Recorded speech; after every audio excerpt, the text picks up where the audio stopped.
$1 dinner, the perfect crepe. When I was a kid, I must have watched Trading Places like 574 times. And there's a scene in the film when Winthorpe's butler is cooking dinner for him and his wife by the fire, and he makes the most incredible looking, intricate, delicate, soft, chewy crepes Suzette. You just are dying to eat them. And then Lewis is like, you can have them. And the butler ends up throwing them away in the garbage, and it kind of breaks your heart. And I've wanted to eat those crepes my entire life. And so I taught myself how to make them. They're maybe not as good as Winthorpe's, but damn, they're cheap and they're easy. And here's my version.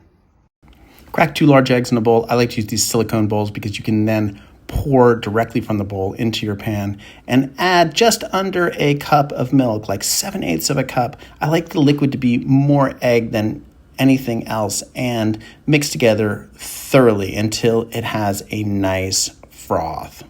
Add like 7/8 of a cup of all-purpose flour. You want this batter to be liquidy, but not so liquidy it's like water. You want to pour out into the pan and spread evenly. So you want to be careful that it doesn't get too much heft, but in this case, mine didn't have quite enough heft, so I added just like a tablespoon more, and then I mixed it together until it was just about perfect. Add like a tablespoon of melted butter. Be careful melting your butter. Butter explodes in the microwave. I didn't know this was a common thing, but apparently the liquid and the fat in the butter separate and then it explodes. I thought it was something I was doing wrong. Apparently, it's not my fault. It's the butter's fault.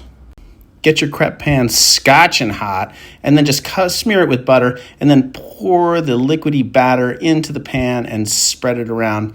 This may seem like a lot of butter to you, but I love how it bubbles on the pan, creating these like pockets that are going to be soft and chewy, and then pockets that are going to have just a little bit of crisp to them. Wait until there's sort of a dull sheen all over the underside of the crepe, and then just flip it over. Look at that. Doesn't that look delicious? Just like Trading Places. Let it sit there for like 20 seconds maybe, and then it is done. Take it off the pan.